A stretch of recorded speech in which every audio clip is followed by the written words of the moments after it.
Hello everyone, Rahul Mishra नाम है हमारा और आज की ये जो क्लास रहेगी आज हम लोग 11 से लेकर 16 मई तक की banking and financial awareness discuss करेंगे। पहला क्वेश्चन हमारे स्क्रीन पर है। देखो इसमें क्या बोला गया है। इसमें बोला गया है RBI has recently lifted restriction on bank of Baroda's mobile application with immediate effect and allowed to onboard customers through its app. ठीक है, what is the name of BOB's mobile app. ठीक है, क्या मतलब है इसका? मतलब ये है कि आरबीआई ने अभी हाल ही में बैंक ऑफ बड़ौदा के मोबाइल एप्लीकेशन पर तत्काल प्रभाव से प्रतिबंध को हटा दिया है। अपने ऐप के माध्यम से ग्राहकों को जोड़ने की अनुमति दे दी है। बैंक ऑफ बड़ौदा के मोबाइल ऐप का नाम क्या है, ये इस क्वेश्चन में पूछा गया है। ये इसका हिंदी में मतलब होगा। ऑप्शन आप लोगों के सामने दिए गए हैं। सही उत्तर जो इसका हो जाएगा BOB word, option number A. Option number A BOB word जो है वो ये इसका सही उत्तर हो जाएगा। ठीक है, आप लोगों को पता होगा कि अभी अक्टूबर 2023 में, ठीक है, कब? अक्टूबर 2023 में आरबीआई ने बैंक ऑफ बड़ौदा पर इसके मोबाइल ऐप पर बीओबी वर्ड पर प्रतिबंध लगा दिया था कुछ सुपरवाइजरी कंसर्न की वजह से, जिसकी वजह से अपने मोबाइल ऐप के माध्यम से ये जो है कस्टमर्स वगैरह को ऐड नहीं कर सकते थे, ऑन बोर्ड नहीं कर सकते थे इस ऐप पर। लेकिन अब ये प्रतिबंध तत्काल प्रभाव से उसके आरबीआई के द्वारा मतलब हटा दिया गया। ठीक है, तो BOB word option number A is the right answer. ये इसका सही उत्तर हो जाएगा। बैंक ऑफ बड़ौदा की यहाँ पे बात हुई है, तो बैंक ऑफ बड़ौदा के हेडक्वार्टर की अगर हम लोग बात करते हैं तो इसका जो हेडक्वार्टर है ये वडोदरा गुजरात में हो जाएगा। इंडियाज़ इंटरनेशनल बैंक की इसकी टैगलाइन हो जाएगी। India's first ever accelerator programme for Former Producer Organization FPOs was launched in Bengaluru with NABARD and which not-for-profit organization with an aim to support 30 FPOs distributed across Karnataka। क्या कह रहा है ये? भारत का पहला त्वरित कार्यक्रम किसान उत्पादन संगठन के लिए नाबार्ड और किस गैर लाभकारी संगठन के साथ मिलकर बेंगलुरु में शुरू किया गया, जिसका उद्देश्य कर्नाटक में वितरित 30 FPOS को समर्थन करना है। यानी कि FPOS का मतलब हो जाएगा फार्मर प्रोड्यूसर ऑर्गेनाइजेशन। कर्नाटक के 30 फार्मर प्रोड्यूसर ऑर्गेनाइजेशंस को सपोर्ट करने के लिए नाबार्ड के साथ में अभी हाल ही में किस नॉट फॉर प्रॉफिट ऑर्गेनाइजेशन ने एक दोनों ने कोलैबोरेशन में एक मतलब लॉन्च किया हुआ है, एक एक्सीलरेटर प्रोग्राम लॉन्च किया हुआ है। ठीक है, ये इसमें पूछा गया है। बेसिकली इसमें पूछा यही गया है कि उस नॉट फॉर प्रॉफिट ऑर्गेनाइजेशन का नाम बताना है। ऑप्शंस जो है वो आप लोगों के सामने दिए गए हैं। सही उत्तर जिसका हो जाएगा, सही उत्तर हो जाएगा कृषि कल्प, ऑप्शन नंबर बी। ठीक है, ऑप्शन नंबर बी कृषि कल्प जो है ये इसका सही उत्तर हो जाएगा। ठीक, कृषि कल्प की मदद से FPOs जो होंगे, जो फार्मर प्रोड्यूसर ऑर्गेनाइजेशंस होंगे, ये मार्केट और रिसोर्सेज से कनेक्ट कर पाएंगे। कृषि कल्प इनकी मदद करेगा, सप्लाई चेन मैनेजमेंट में इनकी मदद करेगा, स्किल डेवलपमेंट में मदद करेगा, ट्रेनिंग सेशन वगैरह भी इनको प्रोवाइड करेगा और भी बहुत तरीके से इनकी हेल्प की जाएगी। ठीक है, तो और ज़्यादा डीप में नहीं जाएंगे, बस इतना याद रखो। आपको जो इसमें चीज़ें याद रखनी है, आपको सिर्फ और सिर्फ यहाँ पर नाबार्ड आपको याद रखना है। नाबार्ड के साथ में कर्नाटका के 30 FPOs के लिए है, ये याद रखना है। ठीक है, और इसका नाम याद रखना है। ठीक है, इसका नाम आप लोगों को याद रखना है। ठीक है, किसका नाम याद रखना है? आपको नाम याद रखना है कृषि कल्प का। ठीक है, किसका नाम याद रखना है? कृषि कल्प का नाम आप लोगों को याद रखना है। आगे बढ़ते हैं। In order to offer defence service salary package through BOI Rakshak salary pension savings scheme, the Bank of India has recently signed an MOU with which Indian defence forces. ठीक है, क्या कह रहा है?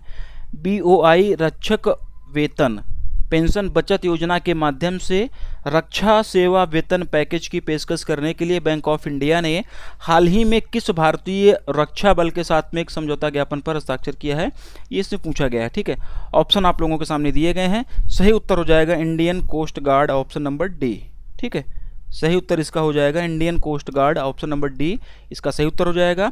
बैंक ऑफ इंडिया यानी कि BOI salary रक्षक salary के माध्यम से जो भी इंडियन कोस्ट गार्ड के जो भी मतलब हैं एम्प्लॉयज़ हैं, उनको सैलरी पैकेज, उनको defence service salary package offer करने के लिए बैंक ऑफ इंडिया ने अभी हाल ही में इंडियन कोस्ट गार्ड के साथ में मतलब समझौता किया हुआ है।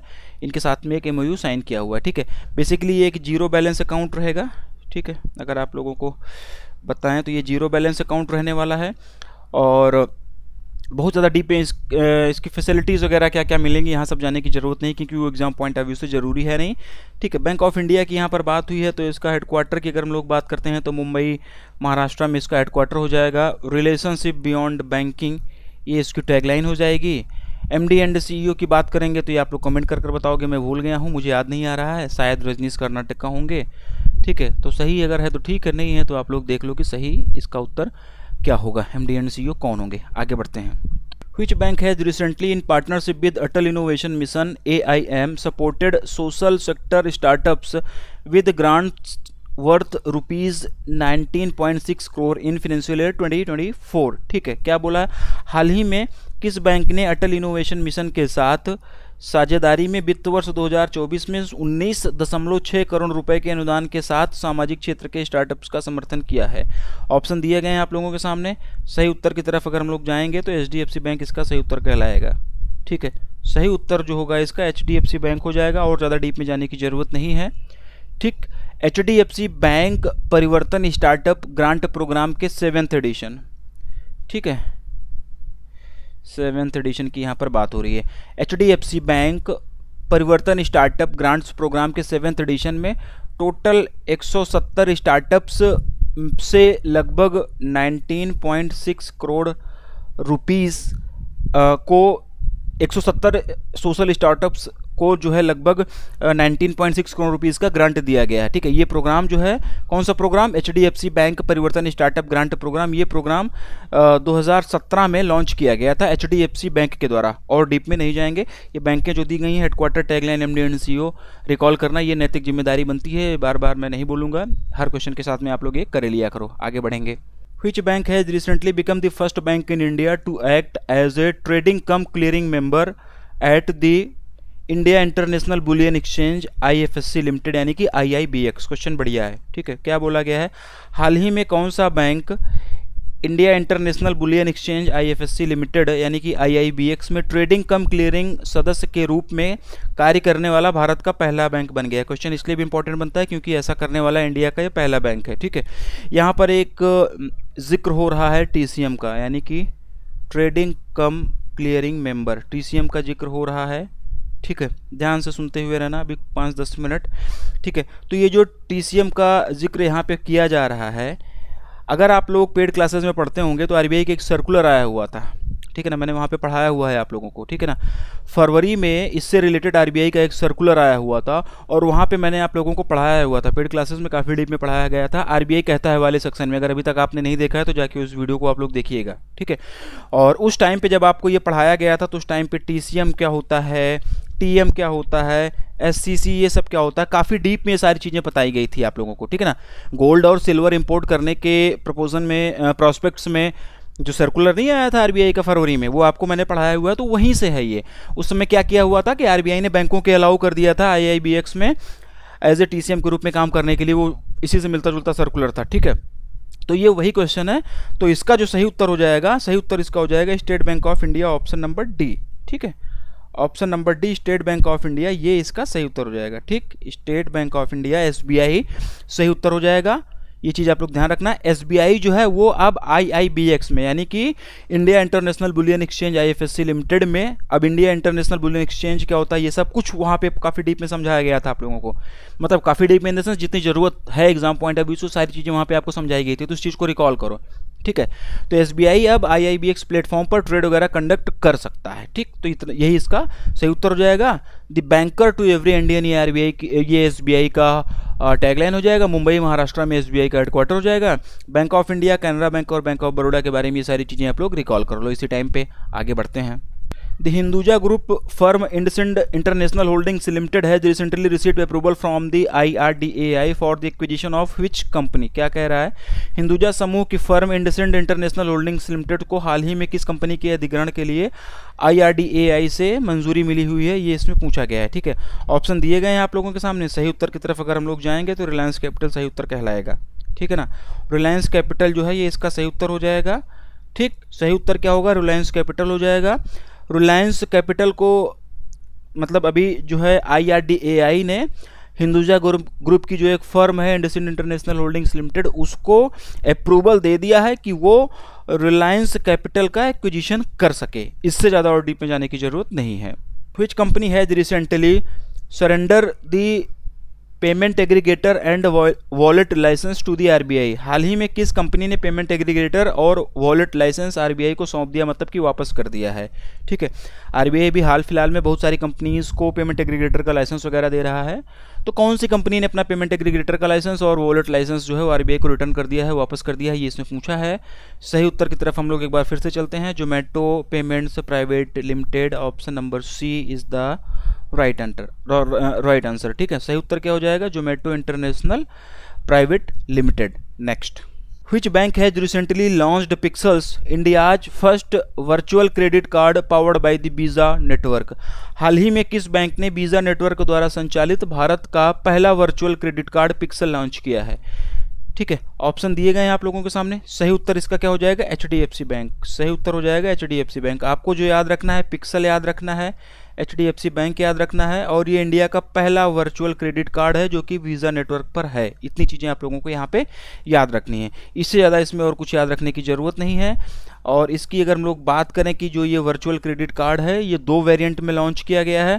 पहला है पिक्सल प्ले, ठीक है, और दूसरा जो है वो है पिक्सल गो। बस ये 2 इसके वेरिएंट हैं, इससे ज़्यादा और कुछ इसमें जानने की ज़रूरत नहीं, क्योंकि एचडीएफसी बैंक है तो एचडीएफसी बैंक के मोबाइल ऐप का क्या नाम हो जाएगा? क्या है? पेज़ैप। ठीक है, पेज़ैप मोबाइल ऐप के माध्यम से पिक्सल कार्ड के लिए रजिस्टर्ड किया जा सकता है। In order to provide critical financial protection to meet the needs of Indian satellite manufacturers and operators, which company has recently launched India's first satellite in orbit third-party liability insurance policy? भारतीय उपग्रह निर्माताओं और ऑपरेटरों की ज़रूरतों को पूरा करने के लिए महत्वपूर्ण वित्तीय सुरक्षा प्रदान करने के लिए किस कंपनी ने हाल ही में भारत की पहली satellite in orbit third party देयता बीमा पॉलिसी लॉन्च की है? ठीक है, ऑप्शन आप लोगों के सामने है। सही उत्तर इसका हो जाएगा टाटा एआईजे लाइफ जनरल इंश्योरेंस। ठीक है, क्या हो जाएगा? ऑप्शन नंबर कौन सा है? ये D, Tata AIS general insurance इसका सही उत्तर हो जाएगा। ठीक है, बस 1 लाइनर करेंगे, बहुत ज़्यादा डीप में जाने की ज़रूरत नहीं है, क्वेश्चन में ही चीज़ें बता दी गई हैं। ठीक है, कि जो भी इंडिया के जो सैटेलाइट मैन्युफैक्चरर्स हैं, जो ऑपरेटर्स हैं, उनको उनकी जो नीड्स हैं उनको फिनेंशियल प्रोटेक्शन प्रोवाइड करने के लिए टाटा एआईजी जनरल इंश्योरेंस ने भी हाल ही में इंडिया का पहला satellite in orbit third party liability insurance policy launch किया हुआ है। एक क्वेश्चन यहाँ पे और मैं आपको बता दे रहा हूँ, जीडीपी से संबंधित है। जीडीपी के क्वेश्चन डायरेक्टली मैं नहीं फ्रेम कर रहा हूँ, क्योंकि एग्जाम तक चीज़ें अभी बदलेंगी, एग्जाम तक अभी जीडीपी वगैरह बदलेंगे। ठीक है, तो बहुत ज़्यादा डीप में नहीं जाएंगे। एग्जाम वाला जब मंथ स्टार्ट होगा, सितंबर में आपका एग्जाम है, तो जुलाई से फिर मैं जीडीपी के क्वेश्चन लेने लगूंगा। तब तक चीज़ें जैसे चल रही चलने दो। हालांकि मैं पढ़ा जरूर देता हूँ क्लासेस में, लेकिन अलग से उसके क्वेश्चन नहीं फ्रेम करता हूँ। ठीक है, तो क्या है जीडीपी वाला क्वेश्चन? मूडीज जो है वो इंडिया की जीडीपी फिनेंशियल ईयर 2025 के लिए अभी प्रेडिक्ट किया हुआ है। मूडीज ने इंडिया की जीडीपी फिनेंशियल ईयर 2025 के लिए 6.6 प्रेडिक्ट किया हुआ है, और फिनेंशियल ईयर 2026 के लिए 6.2% प्रेडिक्ट किया हुआ है। ये 2 चीज़ हैं। ठीक, अगला और लास्ट क्वेश्चन देखेंगे आज के इस क्लास का। How much monetary penalty has recently been imposed by the RBI on the Sundaram Home Finance Limited and the Belstar Micro Finance Limited for failing to comply with specific provisions of the KYC direction respectively? मतलब कि हाल ही में Sundaram Home Finance limited और Belstar Micro Finance limited पर KYC निर्देशों के विशिष्ट प्रावधानों का पालन करने में विफल रहने के लिए क्रमशः कितना जुर्माना लगाया गया है? ठीक है ना, क्रमशः बोला गया है, यानी कि रिस्पेक्टिवली, यानी कि पहले जो होगा सुंदरम वाला जुर्माना होगा, बाद में फिर बेलस्टार वाला होगा। ऑप्शन आप लोगों के सामने दिए गए हैं। सही उत्तर की तरफ हम लोग बढ़ते हैं, और इसका जो सही उत्तर हो जाएगा ऑप्शन नंबर ए। ठीक है, क्या होगा? सही उत्तर हो जाएगा इसका ऑप्शन नंबर ए। यानी कि क्या कह रहा है? सुंदरम होम फाइनेंस पर 1.5 लाख का और बेलस्टार माइक्रो फाइनेंस पर 3.10 लाख का, यानी कि 3,10,000 रुपये का जुर्माना लगाया गया है। क्यों जुर्माना लगाया गया है?